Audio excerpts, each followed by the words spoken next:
Paul came to Derbe and then to Lystra, where a disciple named Timothy lived, whose mother was Jewish and a believer, but whose father was a Greek. The believers at Lystra and Iconium spoke well of him. Paul wanted to take him along on the journey, so he circumcised him because of the Jews who lived in that area, for they all knew that his father was a Greek. Now, that's one of the probably more unusual stories of the New Testament. There's plenty of unusual stories in the New Testament, but that's definitely up there as one of them. And part of the reason for, I guess, the controversy around the passage is that it seems to contradict certainly Galatians and really just a lot of what Paul's attitude towards Gentile circumcision is. Timothy is indicated here as having Gentile origin. We'll explain that later. And the fact that he wasn't circumcised as a child would suggest that. But then why would Paul insist that this grown man be circumcised in order to conduct his ministry, which seems to run in contradiction to everything else that he says about Gentiles being circumcised, again, especially in letters like Galatians. So what's going on in this story? Well, what we're going to do in this series, it's a new series we're going to start for the new year, and I hope your new year has got off to a great start. Welcome back. Sorry for the extended break. The end of last year just got crazy, and so it was just getting difficult to continue recording. But we're back, and so we're going to look at a new series, or in this series, what we're going to look at are some of the sort of secondary figures of the New Testament. I spent a lot of time looking at Jesus. We looked at Paul. We looked at Peter at various times. But what about all these other characters who, if this was a movie, would have kind of a secondary role? They're not the main characters. They're kind of, additional actors. They serve an important part of the story, but they're not the main role. So who are these people? So what I want to do over the next few weeks is to look at some of these characters. And they're names that you'd be familiar with, but not necessarily know a lot about, mostly because the text itself doesn't give us a lot of information.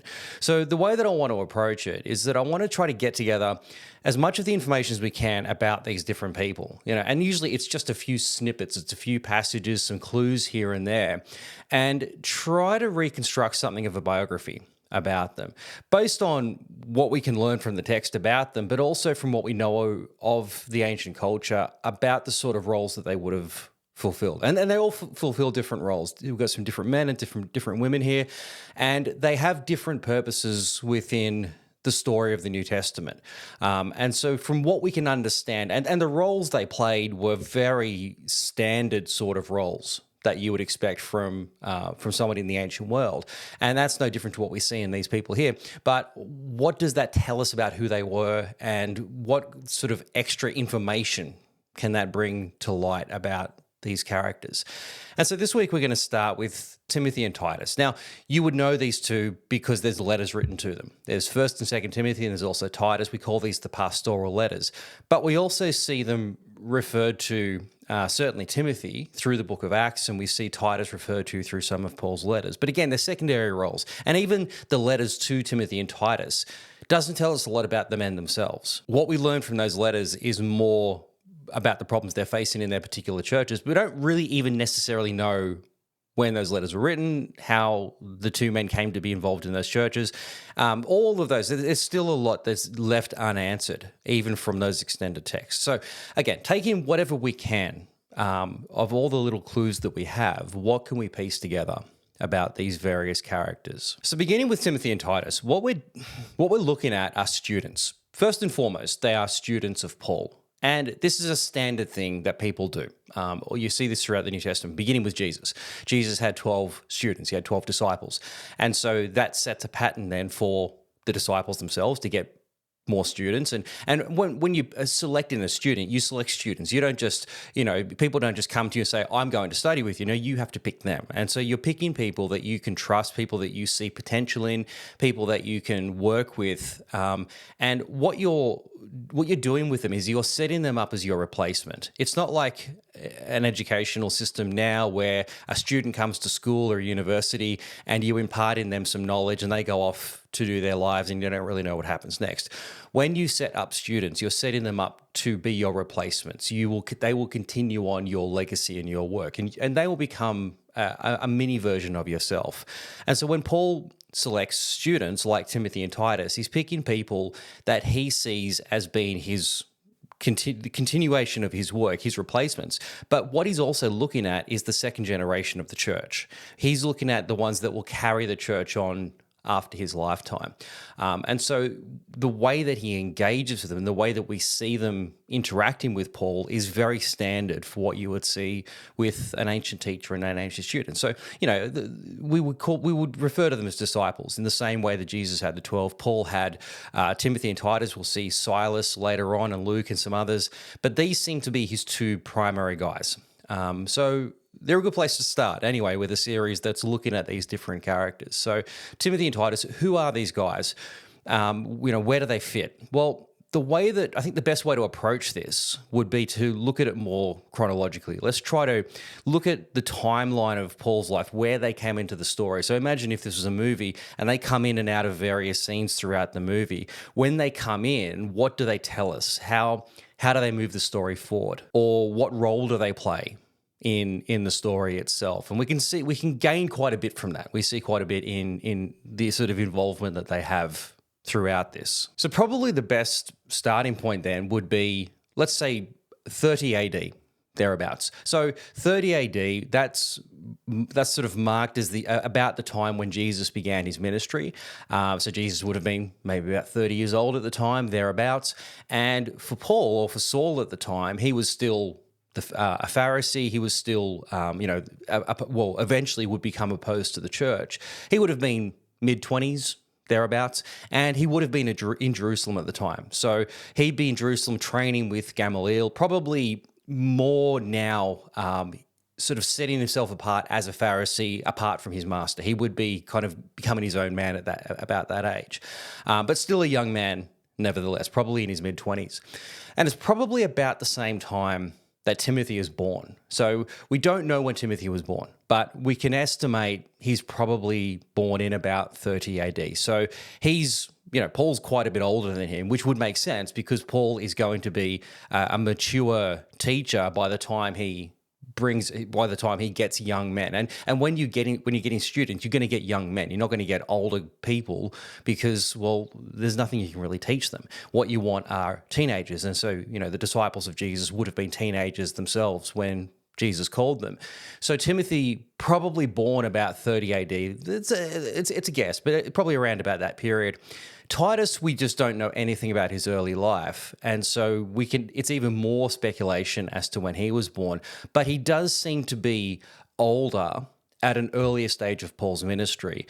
And so that might indicate to us that he was a few years old by about the year 30 AD, maybe just still a child, maybe not even the age of 10 yet, but definitely older than Timothy, but still quite young at this point. Now, the other detail we have about Timothy is that he's from Lystra, so a town in modern-day Turkey, which it's not crucial to the story, but it does help us to pinpoint maybe a detail later on. So he's from Lystra, maybe born about the year 30, and really all of that is still guesswork anyway, so we can leave that speculation at about that point. So, but then in the story of Acts and in the story of Paul's life, for about the next 16, 17 years, we just don't know anything.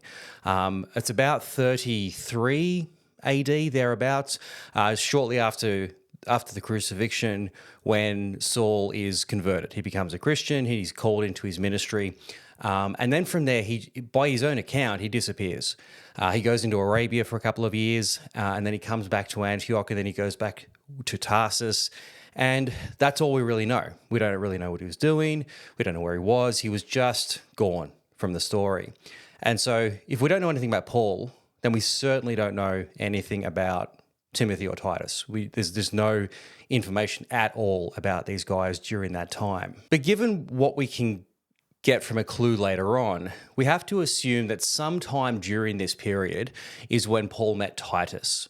We don't know how he met. We don't know we just don't know anything about Titus's background, let alone how he met Paul. He just turns up in the story. Titus just appears at a point in Paul's narrative as though he's always just been there. He's just turns up on the scene, playing an important role, and the way that we find this out, we find it out in Galatians. Everybody knows Titus by that point, so it's not important to that part of to him, Paul telling that story, that Titus, how he came to meet Titus. It's just that Titus was there.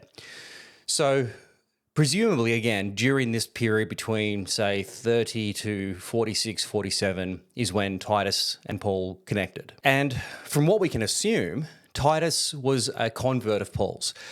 He's connected with Paul, and he's somebody that Paul has a close association with, at the very least, with his salvation.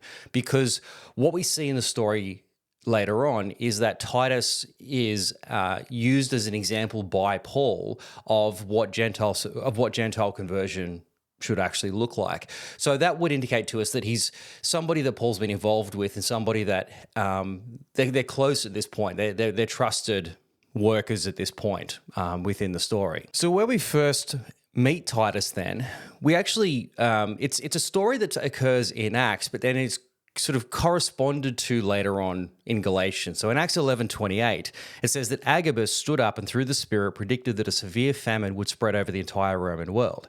The disciples, as each was able, decided to provide help for the brothers and sisters living in Judea. This they did, sending their gift to the elders by Barnabas and Saul. Now, in the context of that story, what's going on in the church is that you've got a lot of Gentiles coming into the faith. And what had begun as very much a Jewish movement was just uncertain as to what to do.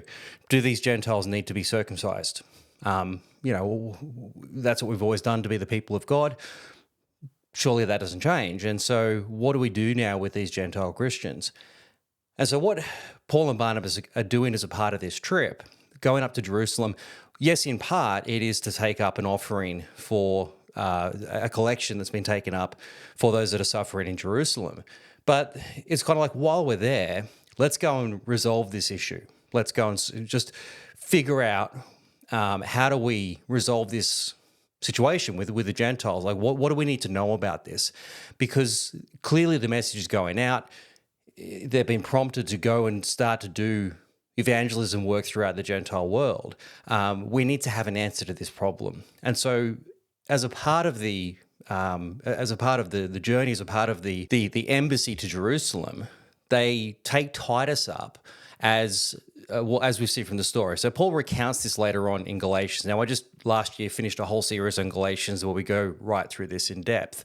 But as a part of this story, what we see Paul doing is taking Titus up there to, well, as we see from this, we'll read the text and we'll see what's going on. So Galatians 2:1 says, "Then after 14 years, I went up again to Jerusalem, this time with Barnabas. I took Titus along also. I went in response to a revelation, and meeting privately with those esteemed as leaders, I presented to them the gospel that I preach amongst the Gentiles. I wanted to be sure I was not running and had not been running my race in vain.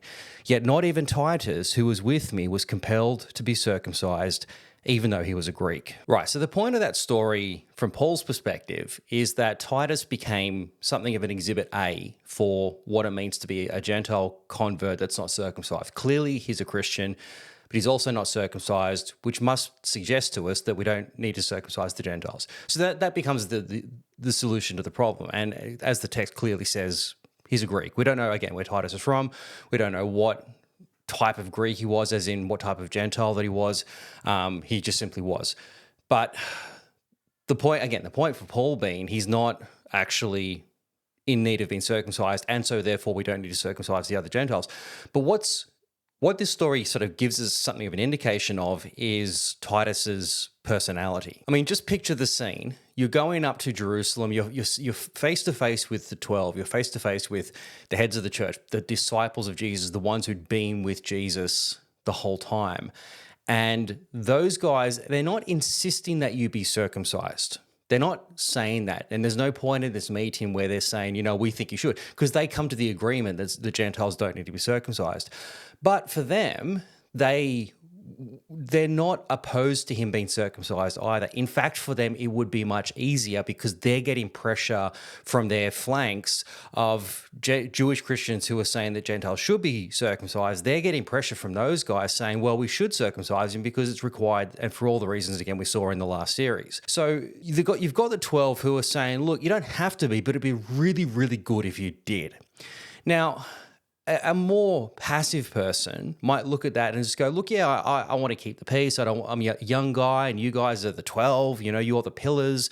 You'd want to be a bit more, maybe you'd be a bit more persuaded to do what they require from you. I mean, what does it really matter? It's just circumcision. It doesn't matter that much. But Titus is like, the hell you are. You get away from it. There's absolutely no way in hell you're going to circumcise me. That is just not something that is going to happen. Now, Paul would not have sort of turned to Titus and say, hey, look, man, it'd make all of our lives easier if you didn't. No, Paul definitely would have advocated for Titus here. But at the end of the day, it's Titus's decision. He's the one who would have to go through that, and he would have to consent to that happening. And he was adamantly, absolutely not, you are not doing that to me. I don't care who you are. I don't care how important you might be. You're not coming near me with that thing. So it does give us something of a clue as to the temperament of Titus. He seems like a guy who's not going to be pushed around. Even though he's a young guy, he's definitely got a bit of mental fortitude. Now, that's going to be handy for Paul. To have somebody who's got that sort of toughness. I mean, Paul's clearly got the same level of toughness. There's no question about that. To have somebody else knowing what sort of work you're going to go into, this knowing the sort of ministry that you're called to, that Paul's and the persecution that Paul's going to face in his ministry, you want somebody who's tough. You want somebody who's got that fortitude. So that's something of an early sign of the type of person that Titus is. And we actually see evidence of this later on as well. This just seems to characterize the sort of personality that Titus has, is that he's just somebody who's not going to be pushed around. So anyway, after that, they all go back to Antioch, and shortly after, Paul and Barnabas are called to a missionary journey. They're going to go off into Galatia, and they're going to start what becomes known as the first missionary journey. Now, we don't have any evidence that Titus was there for that. We don't know where Titus was for this period. He doesn't seem to turn up until later on in the story. So he may have been there in the background. We just simply don't know. But from what we do know is that Paul set out with Barnabas, and this is where he went off with John Mark, and we'll look at his story. We've looked at it before, but we can look at it again. And they head off into Galatia, and it's one of those things we can only speculate, but it's potentially here where Paul first meets Timothy. Now, Timothy, as we said, comes from Lystra. Now, Lystra is one of the cities that Paul actually visits. So in Acts 14, we read through sort of Paul's itinerary, and as Paul's been persecuted in different places, it says in 14 verse 6, it says, but they found out about it and fled to the Lycaonian cities of Lystra and Derbe and to the surrounding country, where they continued to preach the gospel. Now, Lystra is clearly a major city within the region, and we know that that's where Timothy came from. So there's every possibility that this is when Paul first encountered Timothy during that early stage. Now, by the time Paul meets Timothy shortly, only a few years later, he's an established Christian and he's from a Christian family. And so if this is the first time the gospel message has got to Lystra, it would stand to reason that it's about that time that Paul encountered not just Timothy, but his whole family. And it's during that time that he probably would have been converted. So maybe Paul earmarked him later for later on. Timothy at this point, this is in about the year 48. So if Timothy was born in about 30, this would make him 17, 18 years old. So he's about the age where he's where you would normally be setting off into your career, into you're sort of moving into your higher levels of study, these kinds of things. So that would make sense. That would be about the right time. And so potentially at that point, Paul earmarked him for that. Again, we don't know, but it would be strange for Paul to go through Lystra, start a church there, and Timothy not be kind of in the wings of that particular thing. Anyway, that's about as much detail as we can extract from that. But certainly Timothy is now moving into his Christian faith, and parallel to Titus, who's at this point somebody that Paul's already starting to disciple, somebody he's starting to train with. And so they finish that first journey. All's going well. They come back to Antioch, and that's when they go back to Jerusalem and have the big debate as to what do we do with the Gentiles, and that's when they get the letter written. And that's an important detail. What happens is that James, the head of the church, he writes this letter to all of the churches, to all the Gentiles, to say that we have agreed that Gentiles don't need to be circumcised in order to be part of the faith. So that gets established, and Paul has that letter. So he's about to set out and carry on his ministry into further west into towards Rome. But this time he's armed with a letter. So as a starting point, one of the first things that he does is that he goes back to those churches that he's previously been to in Galatia. And previously when he was there, he didn't have this letter. So that time when he met Timothy, he didn't have that letter of confirmation to say, you guys don't have to be circumcised. But he's got that letter now. And so he's going back through those churches of Galatia just to say, hey, look, I was right all along. Here's the proof, right? You don't need to be circumcised. But it's at this point that he meets Timothy. And this is where it gets really interesting, as we know from the story, because Timothy is circumcised. So again, we'll read the passage again. It's Acts 16:1. It says, Paul came to Derbe and then to Lystra. So again, those two key cities where a disciple named Timothy lived, whose mother was Jewish and a believer, but whose father was a Greek. The believers at Lystra and Iconium spoke well of him. Paul wanted to take him along on the journey, so he circumcised him because of the Jews who lived in that area, for they all knew that his father was a Greek. Now, you've always got to ask the question, whenever Luke puts this extra detail in, he's putting it there for a reason. He could have just said, Paul met Timothy and they carried on their way. But he gives this extra detail about Timothy being circumcised and about his ancestry. Now, we would assume the reason for that is because Timothy being circumcised may have been controversial. It probably would have been, but it would have been known to everyone that he was circumcised later on. And so then the question would have been, well, hang on a second, Paul, you circumcised Timothy, but you didn't circumcise, you're telling us we don't have to be circumcised. Which is it? What's going on here? And so Luke seems to be giving something of an apologetic here for Paul's actions, for him circumcising Timothy, because it probably did raise questions in the preceding years and still in the years afterwards as to why he did that. So what are the details? What's key here? What do we know about this based on this small sort of anecdote that he gives us? Well, the first thing that we know from Timothy is that he had a Christian mother and grandmother. So we know this from 1 Timothy 1:5, and we know, in fact, the names of his relatives. So his grandmother Lois and his mother Eunice, both of them were Christian. So again, how did they become a Christian? Well, probably the previous year when Paul was there and he was doing the missionary work up there. That's probably when he met Lois and Eunice, and he would have noticed Timothy, who would have been living with his mother, and would have been, he would have seen potentially the potential in Timothy. And so they have become part of the faith.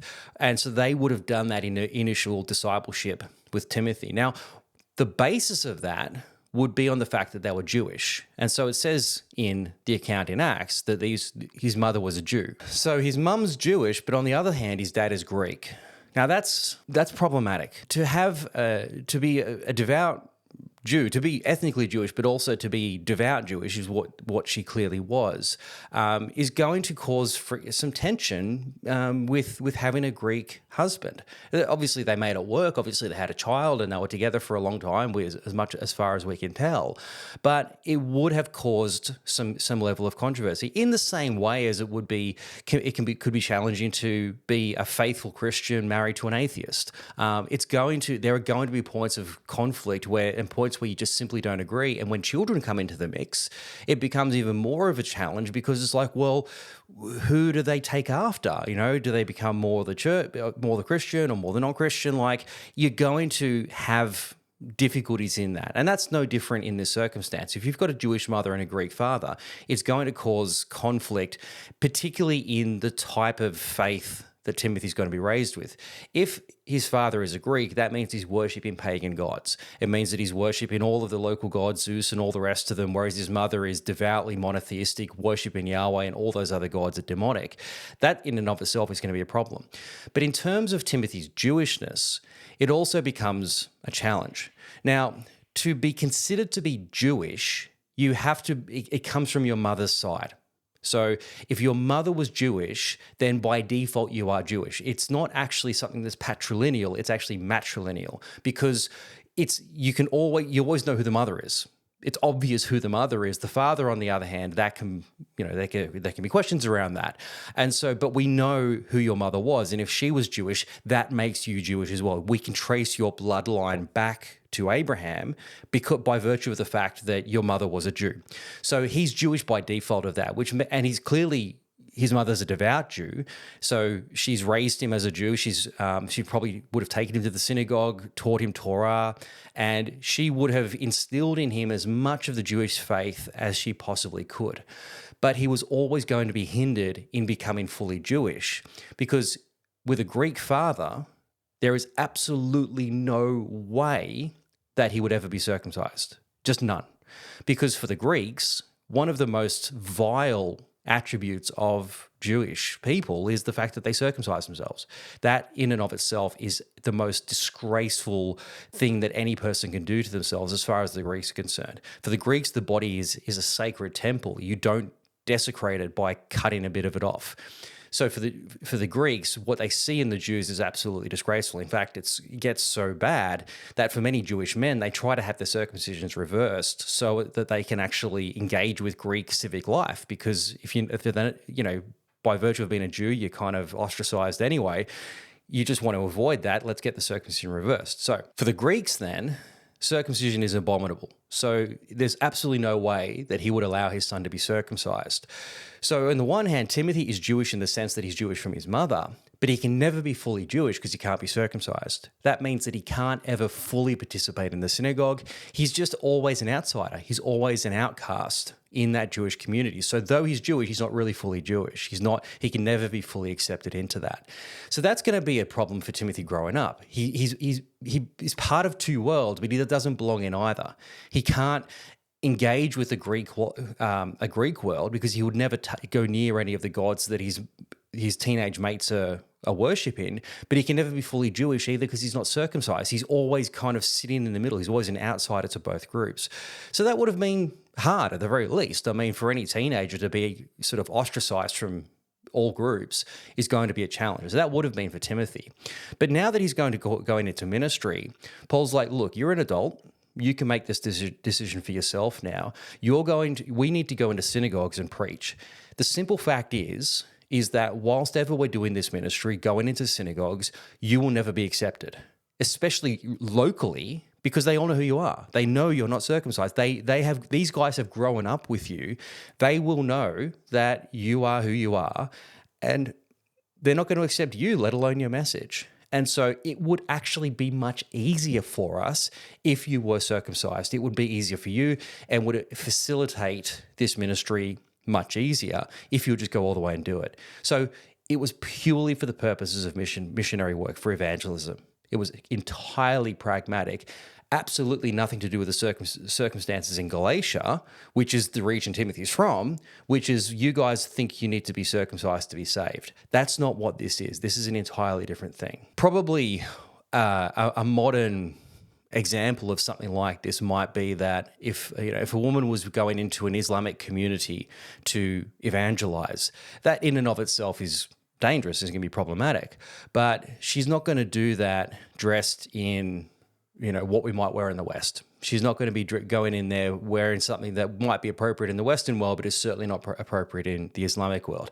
She's going to wear a head covering. She's going to be dressed in an appropriate way to the context, because there's not even any way that the women there would accept her, much less the men, if she was dressed in such a way. And so it's not that she's converting to Islam by putting on the head covering. She's just simply removing any blockages to evangelism. And that's what's happening here. This is why Timothy needs to be circumcised. It is just in order to facilitate the ministry. But when it comes to Titus is like, hey man, if I've got the choice, I'm not going anywhere near that. And if that hinders me from going to the synagogue, it doesn't matter because I'm not a Jew anyway. Titus could never have got into a synagogue. He's a Greek. He was never welcome there in the first place. All of his missionary work is to other Gentiles. And frankly, to be circumcised is going to hinder that. So of course he's not going to be circumcised. So for Timothy, however, we've got this advantage that you're Jewish, you can go to the synagogue, but this is the only way that we can facilitate it properly. So this is why Paul doesn't insist that he does it, but reasons it out, and they all agree that this would be the best way forward. So that then brings us to the second missionary journey. So Paul's begun the journey, he's gone through Galatia, he's met Timothy, and so now they're going to launch out into new territories. And where this takes them is Macedonia. Now, this is where Timothy starts to come into the story. Titus has kind of disappeared. He was never actually really in the story of Acts. Actually, in fact, he never really turns up in Acts at all. He only turns up in Paul's letters. And so we can pinpoint him to prior to the first journey, but we don't see him come again into the story for a couple of years. So we don't know where Titus is at this point, but he's important later on. For the moment, Timothy's the young student. He's there with Silas. We'll meet Silas at a later point. But for Timothy, he's clearly the young apprentice here. He's a helper. He's not primarily a preacher at this point. He's just somebody who's there kind of in the backgrounds and certainly not a key player in the story right now. But where Timothy really comes into himself is when Paul's in Thessalonica. So Paul is, he goes to Philippi, then he moves on to Thessalonica, and he preaches there, and he faces some persecution. Now, at this point, Silas, the story is kind of centered around Paul and Silas. They seem to be co-workers, and again, we'll see Silas' story later on. But they get to Thessalonica, and it's Paul and Silas that are persecuted. Paul and Silas are clearly the leaders of this Christian thing that's come into the city and is causing all sorts of troubles. And so they're the ones that are identified and the ones that are persecuted and effectively driven out of the city.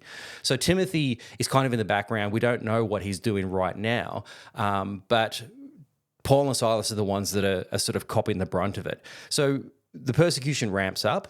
And we read about this in Acts 17:10, where they send Paul and Silas down to Berea. Now, Timothy is kind of, again, he's hovering in the background, but what seems to happen is that he becomes a bit of a go-between. Because he's not the one who's been identified as a ringleader of the group, he can kind of fly under the radar a little bit. And that seems to be exactly how Paul uses him. You can kind of be incognito, you're not the one they're going after, so we can kind of use you as a bit of a messenger for us while we wait for this whole situation to calm down. So they get to Berea. Paul and Silas get to Berea, and they take Timothy at that point with them. And so we pick the story up. It's Acts 17:14. It says, "The believers immediately sent Paul to the coast, but Silas and Timothy stayed at Berea. Those who escorted Paul brought him to Athens and then left with instructions for Silas and Timothy to join him as soon as possible." All right, so the plans have been changed around a little bit for Paul. He wanted to spend more time in Thessalonica. That wasn't going to work out, so he goes to Berea, which is kind of the next town, sort of southwest of Thessalonica. Gets driven out of there because the same Jews come from Thessalonica. They come down to Berea. They chase him out of Berea. So Paul's like, all right, I've got to get right out of the whole region. I've got to get out of Macedonia. So he goes down to Achaia, which is where we find Athens. So he goes down to Athens, and that's a massive city, one of the biggest in the ancient world. So he can hide in there much more easily. We don't see a lot of missionary work happening down there, but it's certainly much easier for Paul just to get away from all of that trouble by hiding out in Athens and just kind of figuring out what the next move is going to be. So he gets to Athens, settles down, figures out everything's safe here, and he's working out what his next moves are, sends a message back to Berea and says to Silas and Timothy, come down and join me as soon as possible. Plans have changed. We need to work out what that's going to look like, but I won't do that until you get here. So eventually Silas and Timothy join Paul in Athens. And of course, Paul's first question at that point is, how are the Thessalonians? Timothy probably went back to check on them. He probably just wanted to gather a bit of a report for Paul. They've been driven out. They don't know what's happening. They can't call them up and say, hey, how's it going over there, guys? So he goes and gets a report from the Thessalonians, and then he and Silas go down and they join Paul in Athens and they bring him the report. Now, basically what we learn later on is the report's pretty good. That the Christians are standing strong. They've been persecuted from all sides, but they're still standing strong. And so Paul wants to write to encourage them. And so this is when he writes First Thessalonians. Now, it's really interesting what he says to them about these recent events. So Thessalonians 3:1, it says, "So when we could stand it no longer, we thought it best to be left by ourselves in Athens. We sent Timothy to strengthen and encourage you in your faith. And so for this reason," verse 5, "for this reason, when I could stand it no longer, I sent to find out about your faith." Now, that's really interesting. He's writing to the Thessalonians. So Timothy and Silas have come back to Athens and reported that things, the Thessalonians are doing okay. They're hanging in there. But he only sends Timothy back to Thessalonica. Now, both Silas and Timothy leave to go back to Macedonia to sort out some stuff up there, but only Timothy goes back to Thessalonica, which would make sense. If only very recently Silas was one of the co-conspirators with Paul that was driven out of Thessalonica, the last place he wants to be is back in Thessalonica. That's just silly. And so he doesn't go to Thessalonica, he probably goes to Philippi instead for reasons that we'll look at when we deal with Silas' story.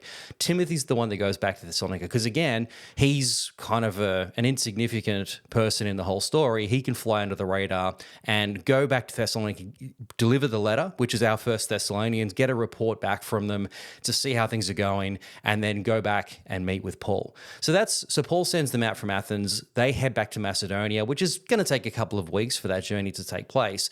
In the meantime, Paul goes down to Corinth and has probably instructed them to meet him in Corinth, and that's where we're going to carry on the story.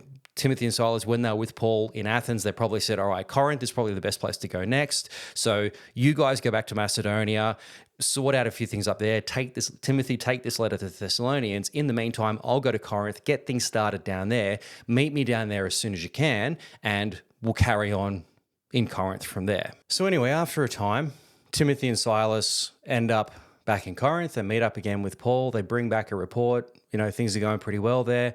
We've given them the letter, but, there's still some things that are going on there. And so eventually Paul writes a second letter to the Thessalonians, and with Silas and Timothy, and he sends that back to the Thessalonians. So Timothy's probably, again, the guy that takes that. We don't know how long that part of the story sort of takes. But what we see happening at the same time is that when Timothy and Silas arrive in Corinth and meet Paul there, Paul's able to devote himself to full-time preaching. Now, again, this is part of another story, but what seems to have happened is that while Silas was back in Philippi, and probably when Timothy was back in Thessalonica, they'd taken up an offering for Paul that they were able to bring back to Corinth, which enabled him to preach full-time. Prior to that, in Corinth, he'd been working with Priscilla and Aquila. He'd been, doing all of his tent making and all of that stuff there.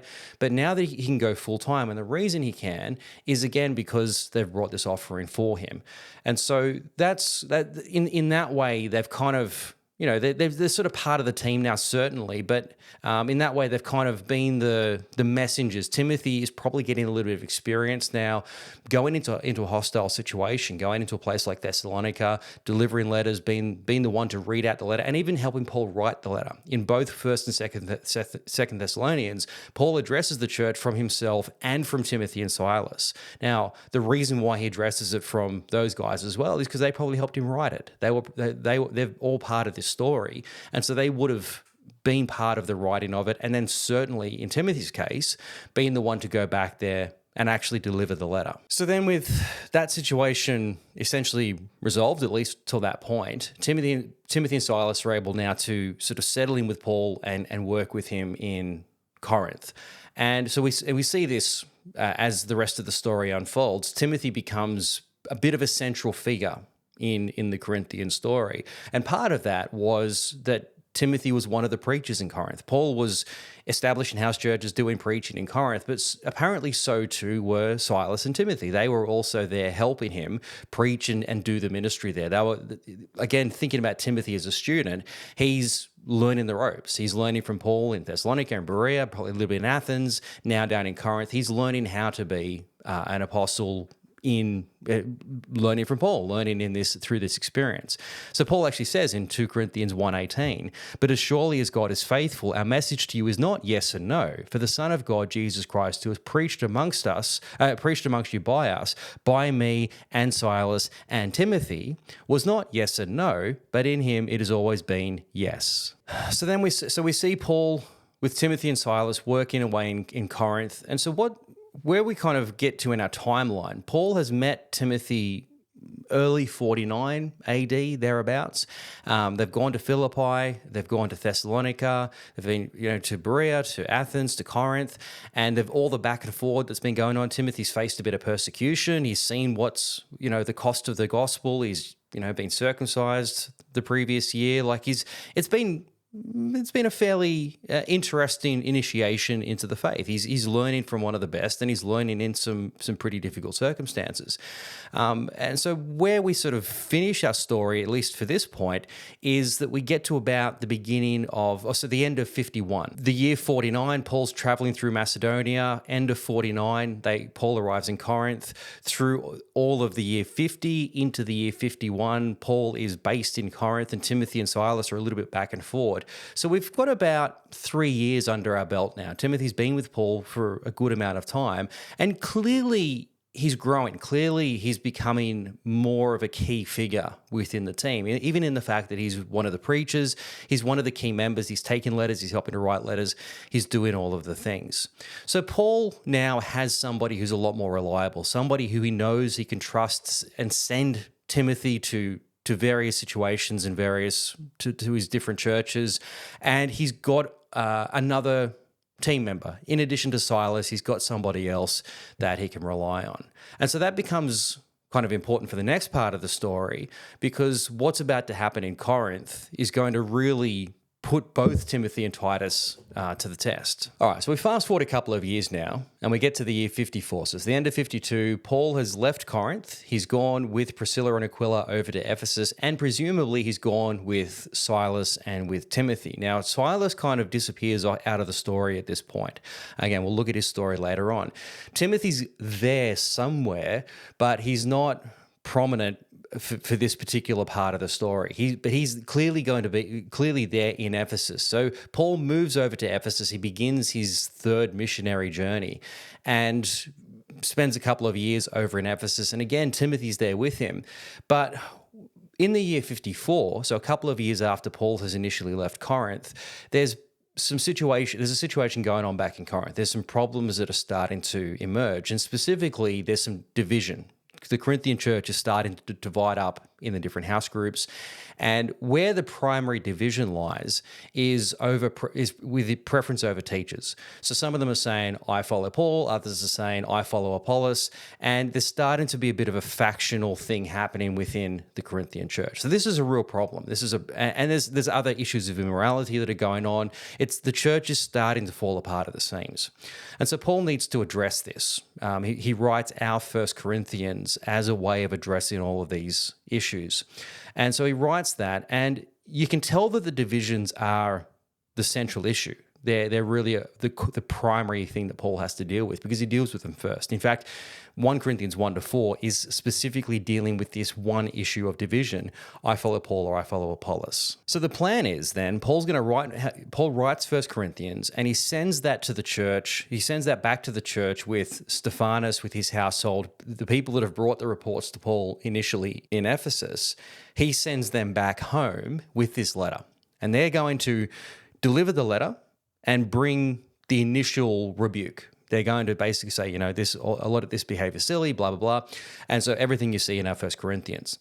Paul's plan, however, he's not just going to rely on Stephanas and the household to make sure that they deal with it, because this could be some pretty serious stuff. Like there are some real issues here.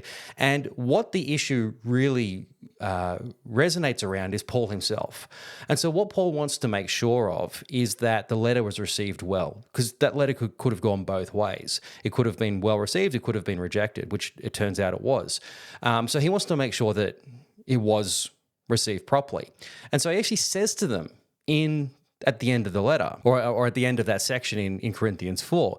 He says, therefore I urge you to imitate me. For this reason I have sent to you Timothy, my son whom I love, who is faithful in the Lord. He will remind you of my way of life in Christ Jesus, which agrees with what I teach everywhere in every church. So the plan is Paul's going to send Timothy back. Now, he knows that Timothy can go into a hostile situation or into some difficult situations like he already has in Thessalonica. He's going to need to go a little bit more hardcore, because Timothy is kind of implicated in this whole situation. Timothy was just like a pleb in Thessalonica, a young guy that no one was really taking seriously. But now Timothy's one of the preachers. He's one of Paul's team. And so he's a representative of Paul. And so by speaking for Paul, he's going to be implicated one way or the other in the results. So Paul says, I'm going to send Timothy to you to follow the letter up and to make sure that it was received properly. But Paul knows that there could potentially be some pushback. He knows that there could be some trouble that's going to come out of this. And he actually says to them in Corinthians 16:10, he says, when Timothy comes, see to it that he has nothing to fear while he is with you, for he is carrying on the work of the Lord just as I am. No one then should treat him with contempt. Send him on his way in peace so that he may return to me. I am expecting him along with the brothers. So Paul clearly knows that there is some potential trouble that's going to happen for Timothy. He knows that if the letter hasn't been received well, and he would have no other reports either way to know how it was received. The first he's going to know is from when Timothy returns to him. So when Timothy comes, he actually says to them, hey, don't treat him with contempt, right? Don't make his life hard, which is potentially one of the outcomes that could have happened. And as it turns out, is exactly what did happen. So Timothy goes to Corinth, follows up the letter, and very quickly returns to Paul with the report that actually the letter was rejected, and now you are as well, Paul. Whole different story here, but they've rejected the letter, they've rejected Paul, and the ones that were saying, I follow Apollos, are now saying, we don't want Paul back here. He's not our man anymore. And so there's some serious issues that are happening. Chief amongst them is that they've actually accused Paul of embezzlement. Paul's been raising an offering for Jerusalem. He's followed it up at the end of Corinthians, in Corinthians 16, 1-4. And they've turned that around and said, oh, you're actually stealing that from us. So not only have they rejected Paul's ministry, they're actually accused him of embezzlement. And so Timothy's like, hey man, this is above my pay grade. He's still like the youth pastor trying to deal with the board here. And so no, he comes back to Paul. He says, hey Paul, sorry, look, they need you back there. You need to sort this out because they're accusing you of embezzlement. So we know from later on that Paul goes to Corinth and he actually confronts them about this matter. And what Paul refers to later on is this painful visit. He goes to Corinth. It's a painful visit. He's confronted. He's humiliated by some members of the church. And he responds by saying to them, guys, look, I'm going to go back to Ephesus. I will come back and visit you later. But in the meantime, hopefully cooler heads can prevail. But I will come back and we'll sort this out. He goes back to Ephesus and with every intention of then going back to Corinth and dealing with this in person. So he gets back to Ephesus then. It's the end of the year 54. It's winter. You can't travel by sea in winter, so he can't get back to Corinth anyway. So he spends the winter in Ephesus. And after the winter, it's spring again. The sea lanes are opened. Paul can go back to Corinth. But by this stage, he's had a change of plans. He realizes that if he goes back to Corinth, it's not going to work out any differently to how it did before. The church is probably just going to reject him again. It's going to be a big shouting match. What would be better is that if he wrote a letter and he sends that with somebody else. Timothy has been there. It hasn't worked. Timothy is clearly somebody that has been implicated in the situation with Paul. They're not going to listen to Timothy because, well, you're probably taking a cut of the money anyway. Like, who are you to come back here and tell us that we're wrong? So Paul needs a different plan. So he writes a letter and he sends it back, this time with Titus. So somehow or other, Titus has come back into the story. He's just sort of turned back up in this scene and there he is. We don't know where he's been. We don't know where he came from. But all of a sudden, Titus is back in the story. So this is the new plan. Paul, instead of going back to Corinth himself, decides to send a letter with Titus. In the meantime, he heads off north towards Macedonia. Now, in the context of this journey, it's the end of the third missionary journey. Paul's wrapping things up. And so he decides, okay, I'm going to go to Macedonia and I'm going to send Titus to Corinth. And when he's finished, he can meet me in Macedonia. And hopefully he'll come back with some good news.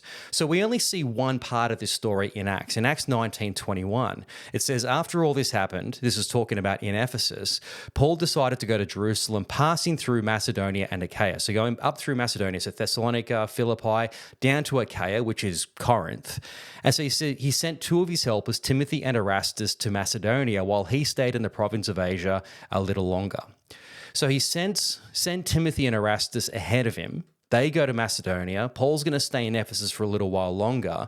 Meanwhile, and this isn't in Acts, this is what we pick up from 2 Corinthians, he writes this other letter that he refers to later as a letter of tears, sends that with Titus over to Corinth. He stays in Ephesus, and so the plan is he'll leave Ephesus, he'll join Timothy and Erastus in Philippi, Macedonia, and then when Titus is done, he can meet the team up there, and then they'll carry on from wherever the circumstances find themselves at that time. So we're coming now into the middle of the year 55, getting towards summer, and what we can gather from later on is that Titus was successful. What Titus had to do, he had two key tasks when he went to Corinth. And this is probably why Paul picked him, because he's already seen, here's a guy who can stand up in front of the 12 and face them down and not be compelled to be circumcised. He can handle a couple of cranky Corinthians, people that have actually no real authority in the church.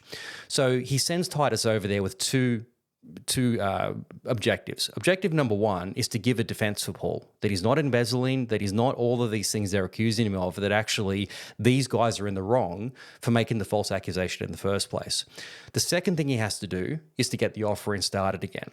He has to go back to this same group of people who at this moment hate Paul and who think he's a thief and convince those guys to actually give Paul money.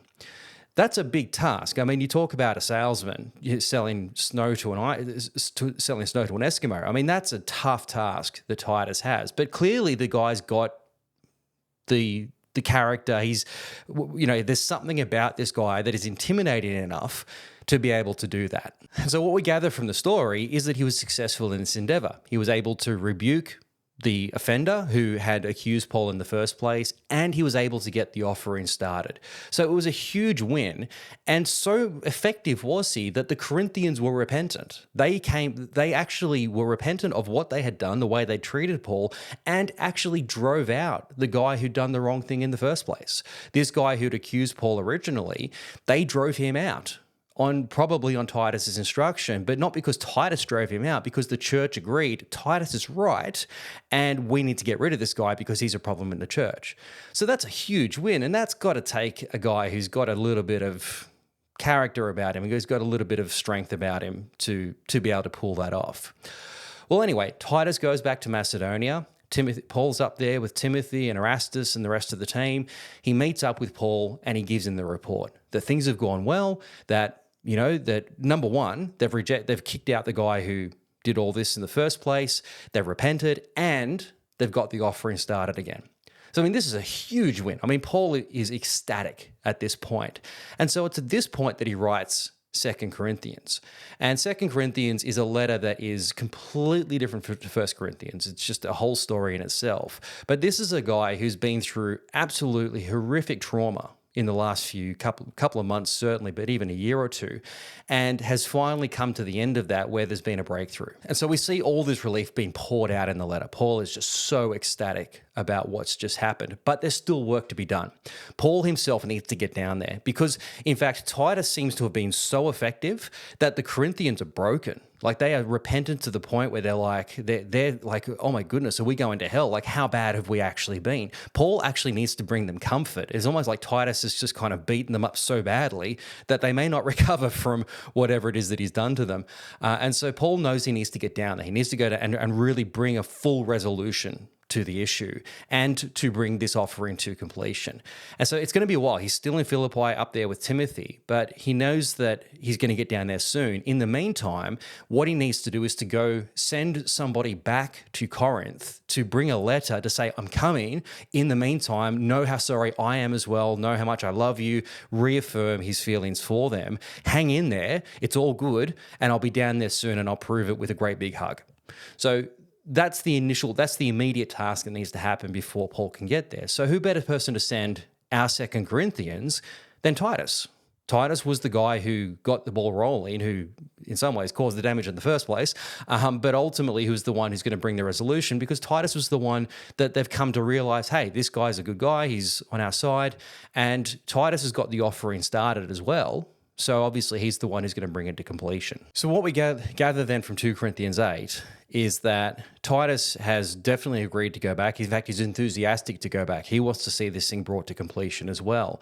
And so he goes back, and we find out from 2 Corinthians 8 that there's actually a couple of others that go back with him. There's a bit of an embassy that goes back to bring completion to the offering. And the reason for these extra couple of people is just for accountability. Paul's been accused of embezzlement. There might be suspicions around Titus because Titus is obviously Paul's man. Let's bring some neutral third-party people from Macedonia to say, hey, all of this is legit. It's all good. So they all head down to Corinth, and they bring 2 Corinthians and ultimately bring resolution to the whole situation. And we know that because we know shortly after, Paul does arrive in Corinth, and he spends the winter of 55, 56 there. So now we're at the end of the third missionary journey. Paul, his plan is to go back to Jerusalem. He's got the offering gathered up. He's going to go to Jerusalem. And then from there, we know his plans are to go to Rome. So all of that is in place. All is well. Corinth is sorted out. Titus has done his job. And so it's time to go on to the next stage. Now, again, Titus disappears from the story. We don't know where he goes after this point. His job is done in Corinth. Maybe Paul has other churches for him to plant. Who knows? He just sort of disappears. Timothy stays in the story, though. And we know this because in Acts 18:20, verse 5, Paul leaves Corinth to head back to Ephesus, and he takes a whole team with him. There's a whole list of names of people that are traveling with him, one of those being Timothy. So Timothy stays with Paul for the remainder of this journey. But then we know he goes back to Jerusalem, he's arrested, he's sent to Rome, and this is where he begins his imprisonment. And this is where our story starts to wind up. One, because Paul is about to go to prison, and that's the last we really hear about Paul himself. But this is where we start to see Timothy fading out of the story. Now, we know from Paul's prison epistles from the beginning, from Colossians 1:1 and from Philippians 1:1, that Timothy is there with Paul in Rome. So Paul addresses these churches, Timothy's there with him. And we also know because Paul writes to the Philippians from his imprisonment, and he says to them in Philippians 2:19, he says, I hope to send Timothy to you soon. So Timothy is still doing sort of the ambassadorial work for Paul. He's still a guy that Paul can send out to his churches to bring messages to them, to do ministry there.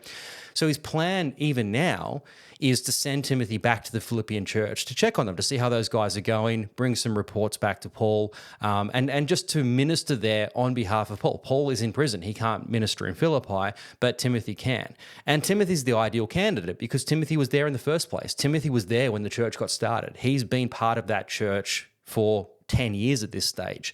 So he's a familiar face. He's part of the original team. He's the logical candidate to go back to Philippi. Now, whether he did that or not, we don't know. But that's Paul's intention at the point of writing Philippians. But at the very least, what we know is that Timothy's there with Paul in Rome. And at this point, certainly one of his main guys, one of his primary partners, Silas, is kind of out of the story. Titus is out of the story. We don't know really of anyone else there, but Timothy is definitely one of the key guys that's still with Paul at this stage. So this brings us to the end. This is where Luke finishes the story of Acts with Paul still in that first Roman imprisonment. Everything else that we know about that happened after that, we learn from church history. Now, it's generally agreed that Paul did get out of that imprisonment and was set free and got to Spain. His intention was always to get to Spain. The assumption is that he did get to Spain, stayed there for a short time, and then maybe went back and did some ministry around the Mediterranean. Went to Crete, went to Troas, went to Ephesus and different places. He continued on his ministry, went back to prison. He was arrested again in Rome and was probably executed in about 67, towards the end of Nero's life. That's generally where the story seems to go with Paul's life. But somewhere in that period between 62 to 64, when Paul was first in prison, to 67, when he was probably executed, there was some extra travel, seems to be some extra travel, and during that time, Timothy and Titus have been set up in their own churches. Titus is in Crete and Timothy is in Ephesus. And they're carrying on the ministry that Paul had originally established in those churches. So their legacy now is what Paul had originally intended, which is that they carry on the work into the next generation. These are the new generation of ministers, of pastors in the early church. And so this is where we find Paul writing to them kind of his last instructions. 1 Timothy and 2 Timothy, as well as Titus, are really just kind of Paul's final instructions to his young charges. He may never see them again. They've got some issues that they're facing in their churches, yes, but also it's more of okay, here's kind of where we've come to in terms of how to establish a church. We've learned a lot over the last 30 odd years. I'm not going to be around much longer. You guys are the ones that are going to have to carry on the work. And so you need to get things in place that are going to ensure the longevity of the church. You guys are the next generation. And so this is what you need to do in order to make sure that it survives beyond us, beyond me, Peter and John and James and the other guys who are not much longer for this world. You guys need to carry that on and make sure that it's sustained. So the pastoral epistles in that way are kind of Paul's last word to his students that have kind of come into the story, and we've seen a little bit of their growth, a little bit of their progress along the way. Again, we've only got scattered details of who they are, but enough to create something of a sense of the different personality types of these guys and just something of the legacy that they themselves have left, how they've sort of been raised by Paul, and ultimately from the pastoral epistles, the sorts of people, the sorts of men that they became. So anyway, that's Timothy and Titus as much as we can reconstruct, with a little bit of speculation and a little bit of, creative license throughout. But hopefully that's helpful. Hopefully it's something close to what might have actually been about these guys. And hopefully you enjoyed that. Hopefully you sort of enjoyed this topic. We're going to spend the next 5 weeks or so looking at some other key figures or secondary figures who are also key figures. So people like Priscilla and Aquila, Silas, Luke, Mary, Martha. So a lot of different characters that we're familiar with, but how much do we really know about them? So that's what this series is about. But anyway, Happy New Year. Hope the year's got off to a great start, and I'm looking forward to seeing you all again next week. All the best.